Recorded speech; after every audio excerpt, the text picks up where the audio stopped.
Hey guys, and welcome back to my channel. It's Jessica. So I wanted to hop on here and do a quick video in response to Megan from Too Cool for Middle School and Latanya from Smarty Style. They put out this collaboration of what does it cost to be a teacher, and for them it was in California, but they opened it up to everyone, and so I wanted to put in my 2 cents. So I am a special education teacher in Kansas City, Missouri. I teach in an urban district. And so that is something that, sorry, my forehead itches, affects my job somewhat. But I do know, like, I've watched a lot of other videos from people putting how much they make and how, the cost to be an educator. And so I'm learning some really interesting things. Like in some of the schools in Georgia, you get just like a bonus for being a special education teacher. Like, that's awesome. Not in my district. And I filmed a video yesterday and I got super rambly, and it was like a 45-minute video. So I got a new laptop. So I wanted to try and refilm and kind of like condense it a little bit.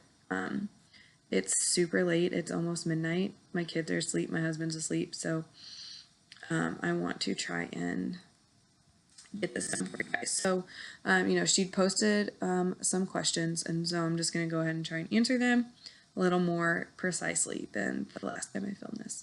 So I kind of already mentioned number one. So like I said, I live in Kansas City, Missouri. And then how many people are in your household? There's 4 of us. So it's me, my husband, and our 2 little kids. We have a 3.5-year-old and a 16-month-old. And they're a blast. And then we are a double income household. My husband works for Quick Trip, and we'll kind of get into this in I think like the next question, sort of. But he works for Quick Trip. He has an associates of nothing. He makes about what I make. So that's somewhat frustrating for me. Next question was, do you own or rent? And we own. However, if it would have been up to me, we probably would not own a home yet. Not because I don't want to, just because I hadn't been saving for a home, but also just my teacher's salary. But he had already owned the home before we started dating, and so obviously we own a home now together. Okay, so what is your highest level of education, and does your education level affect your pay? So yes, my education level affects my pay. Right now I have 2 master's degrees. So this again is something that gets really frustrating for me. So like I said, I have 2 master's degrees. Currently, on my salary schedule, though, I'm only compensated for a master's degree plus 20. So then the next question is, how is your salary schedule? How is it structured? And so the way mine is structured is that we, just kind of like every other school district, we have a salary base, and I pulled mine up, and so our salary base is $33,450. So if you have just a bachelor's degree, first year at a college, your starting salary in my district is $33,450. And then so we have our steps that go down, because it's just a table. So your rows are your steps, or how many years of service you have. And then your columns of the table are kind of like your levels of education. So ours goes bachelor's plus 10, bachelor's plus 20, master's 10, master's 20, either EDS or master's plus 38, and then EDD or master's plus 60. So EDD is like a PhD program. So I am on step 7. However, I just finished my first year of teaching. So one thing that my district did when I was brought in was that I was given a couple bumps in the pay schedule. So I was brought in at step 2. And from what I've heard, this is something that was kind of unique to my district at the time that I was hired. The superintendent really believed in getting quality educators and understood that you have to pay to get quality educators.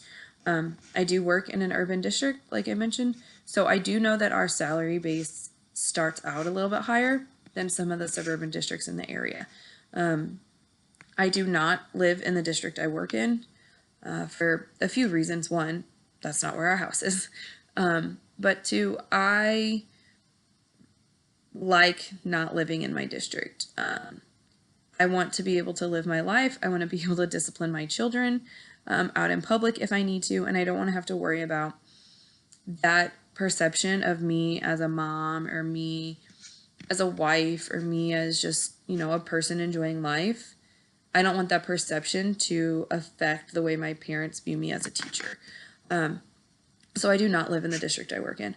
Also, I want to be able to be kind of that parent if I need to be for my children and make sure I'm advocating for them and getting what they want. And that would be uncomfortable if it were the district I worked in.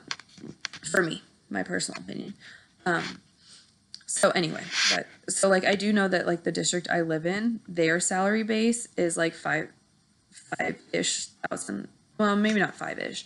Probably like 2,500 less than what my district starts at. So like I said, I'm at step 7 and I have a master's degree.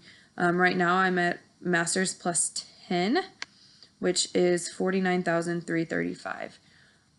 Like I said, I did just get another master's degree, but I'm not going to be able to move all the way over because my degree program was only 36 hours and you need 38 to move over. So I'm hoping to work with my HR department and see what I can do to move into that next column because had I realized it, I would have just, taken another class and been at 38. But also I am working towards becoming a board certified behavior analyst, which requires me to continually be doing continuing education credits. And while I'm not necessarily asking to be compensated for those, if I could get into master's plus 38, that would be really a goal for myself that I have achieved. Anyway, so my salary schedule, and this is question 7. My salary schedule maxes out at 15 years. And then it goes more at the bottom, like another 15 years. So I think, I've never actually necessarily looked into it. But once you hit year 15, you're kind of stuck making whatever you make unless you go on to other continuing education. So if I have to stay at master's plus 20, I stop at year 13. And at that point, that would be $60,123 based off of the 2017-2018 school year. I am also very fortunate to work in a district where our constituents really support our school district, and we have never failed a tax bond. At least that's what I've been told in the last 15 years. So we do get basically a cost of living raise. At least that's the plan. This year we got 2%, which they added $200 to the salary base. And then that, was trickled down into everybody else. So I'm really lucky that we do get that. And I did just actually today see an article from 22 Words. I'll try and link it in the description box below for you. About how much you would need to make to live, to own a home in your state. So that was interesting that where Missouri fell in the group. Okay. So then the next question was, how is your salary schedule structured? Oh, I already did that. Where am I at? Did that. Oh, how much did it cost you to obtain your degrees, and are you still paying for it? Okay, so yes, I'm still paying for it, and by yes, I mean I haven't started. So I did my bachelor's, and I took 3 weeks off, 3 weeks, 3 months off. I started my first master's program. I don't think I took any time. Well, I took like summer off, and then I started in the fall. Sorry, guys, my computer.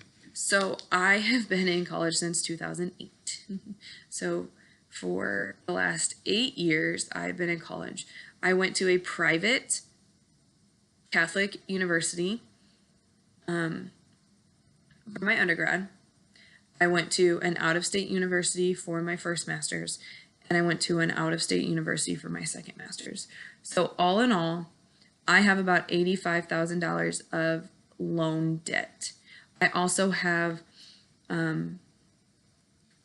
I qualified for the Teach grant for my first 8 years of college, or 6 years of college. So all my undergrad and then my master's program, I qualified for the Teach grant. So I'm working towards, basically working that money off. The way the Teach grant works is that you agree to serve or teach in either a low income or a high needs field, which I teach in both. And after you fulfill your grant requirements, which is 4 years, you do not owe any of that money back. It's a grant. If you stop teaching or whatever, then you go into repayment. But I only have 2 more years of that left, so that's super exciting. But so, like I said, I have about $85,000 of principal debt. I am very lucky that it is all federal loans, while no debt is good debt. There are federal programs that I can apply for assistance, which is really nice. So considering I went to my undergrad, my tuition was like $30,000 a year, and then 2 out-of-state master's programs, which master's programs don't get, nearly as much financial aid options as undergrad programs. I feel very fortunate that I only have $85,000. I've had people that I work close to in my undergrad program who hadn't even finished undergrad and they were already at over 100,000. So I feel very fortunate in that sense. But we haven't gone into repayment yet. Repayment starts in November. So I am technically paying for it, but I don't know what I'm paying. So then number 9, do you supplement your income in any way, and if so, how? Well, 1, my husband works, so that is technically a supplement. So like I kind of mentioned earlier, he has, as we like to say, an Associates of Nothing from community college. It's like he has like an Associates of Arts or something, and he has a very nice job.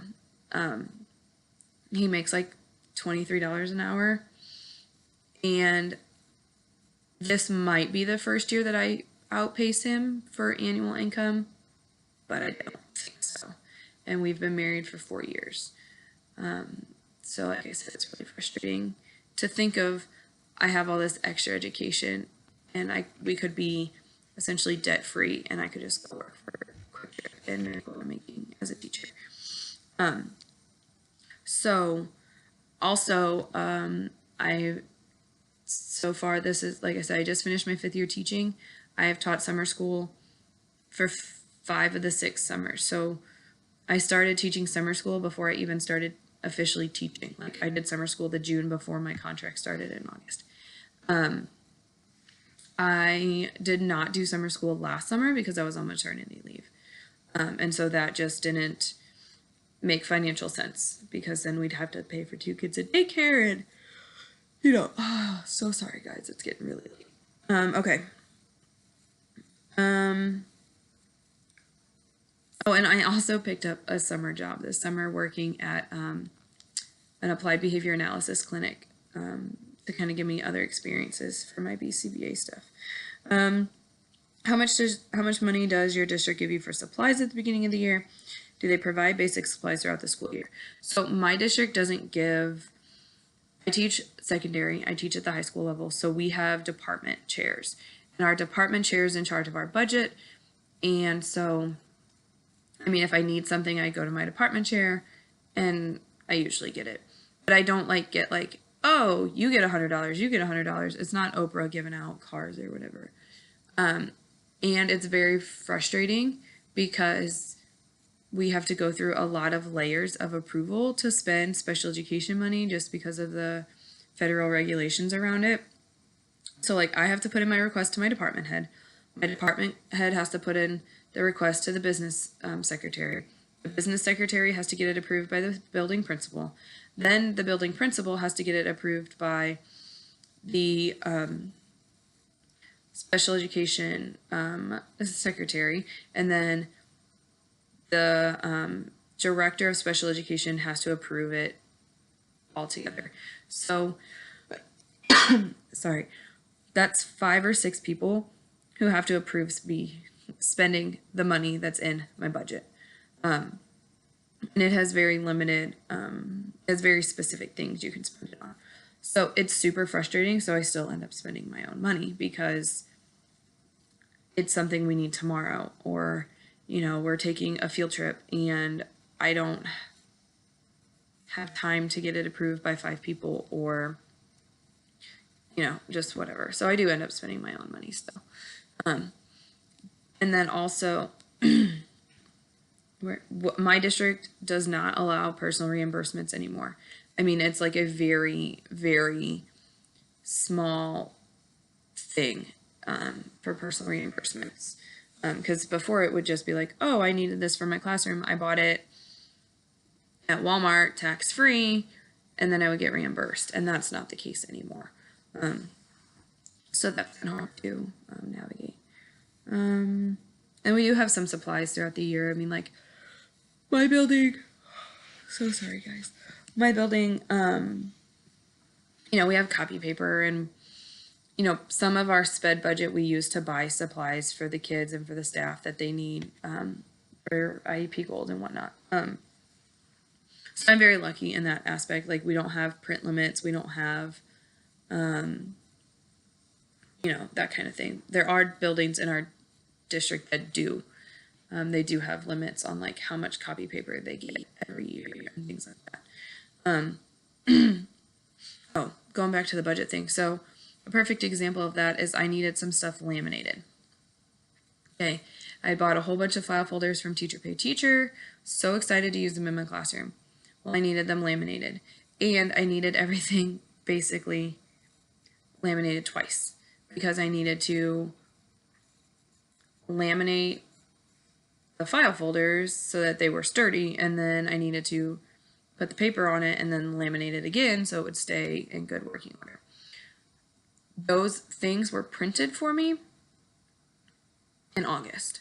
Again, it was a huge debacle to try and get it printed because it was like $600 because it had to be on cardstock and it had to be in color, and I had to find a vendor, and it was just a hot mess. And it takes a lot of time to do that.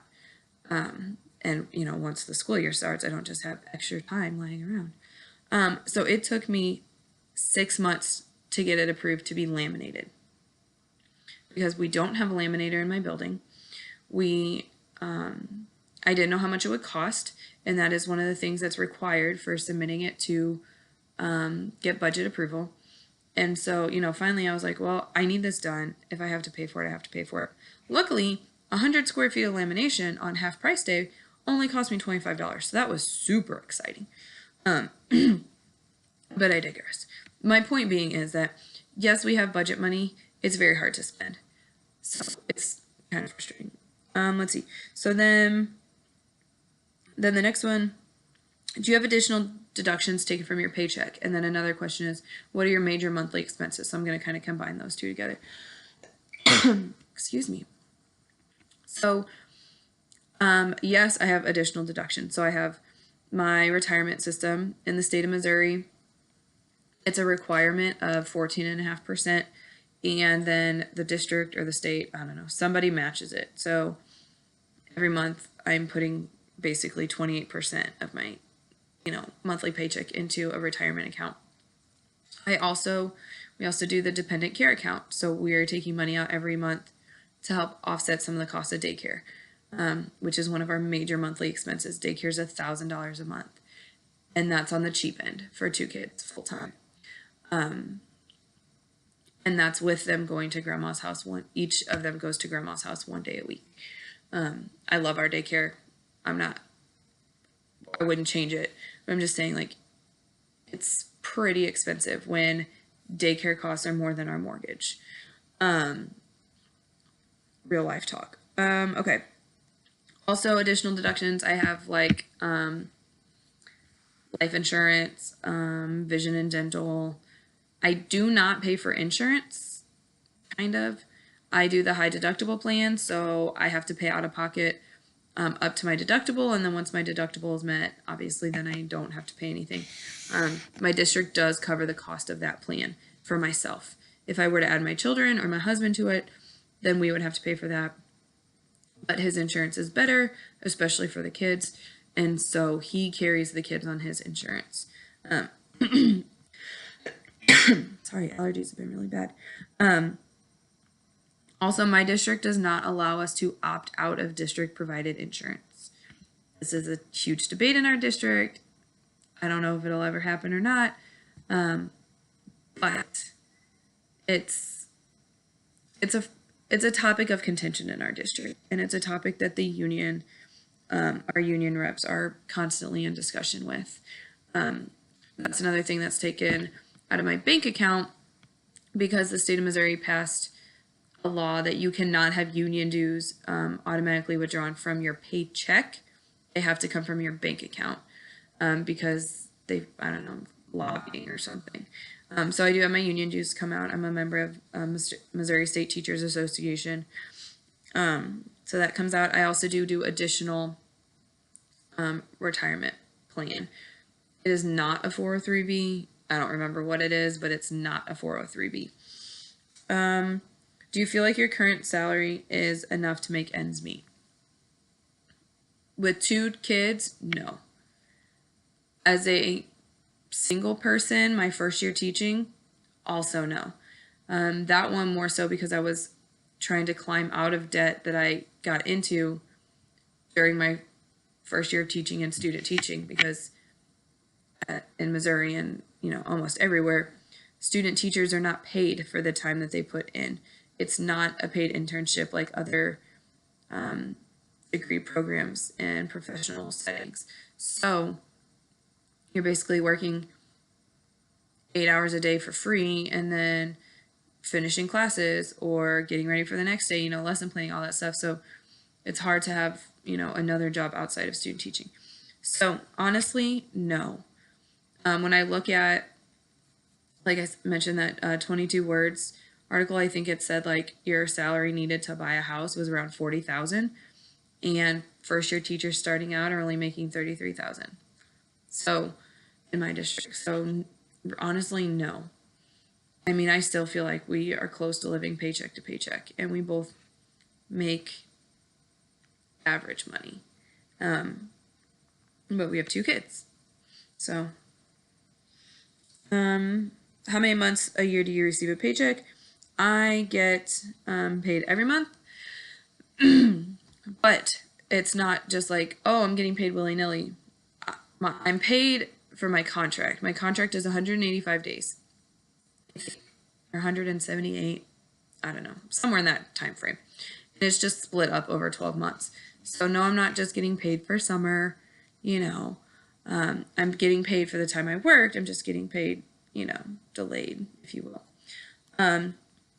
Then let's see.